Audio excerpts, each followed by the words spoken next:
పిల్లలు చాలా విషయాలకి అట్రాక్ట్ అయిపోతున్నారు, డైవర్స్ అయిపోతున్నారు, డీవియేషన్ అవుతున్నారు. అట్రాక్ట్ అవ్వకుండా ఉండాలి అంటే మనం ఎంత జాగ్రత్తగా ఉండాలి? నా చేతిలో ఒక బిస్కెట్ ఉంది, డాగ్ అక్కడి నుంచి చూస్తుంది. నేను ఒకవేళ బిస్కెట్ ఇలా చూపించానంటే డాగ్ ఏం చేస్తుంది, నేరుగా నా దగ్గరికి వస్తుంది, వచ్చి తన బాడీలో ఒక పార్ట్ ఊపుతుంది, తోక ఊపుతుంది. అంటే ఏంటి సార్, పెట్టండి సార్ అని చెప్పి తోక ఊపుతుంది. నేను ఆ బిస్కెట్ ఇచ్చాను అనుకో, ఇంకా నేను ఒక 2 అడుగులు వేసేదాకా కూడా నా వెనకాలే ఉంటుంది, ఎందుకంటే ఇంకో బిస్కెట్ ఇస్తాను అని చెప్పి వెయిట్ చేస్తూ. ఒకవేళ ఆ డాగ్ అరిచింది అనుకో, నేనేం చేస్తాను అని చెప్పంట. ఓకేనా, ఇది ఒకటి.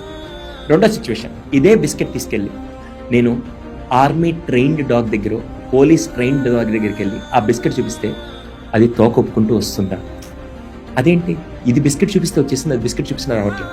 వెల్ ట్రైన్డ్ ఒక అమ్మాయి క్యారెక్టర్లో కూడా వెల్ ట్రైన్డ్గా అంత కంట్రోల్గా ఉంటే రేపటి రోజు మనకి రెస్పెక్ట్ వస్తుంది, ఒక అమ్మాయికి కూడా రెస్పెక్ట్ వస్తుంది.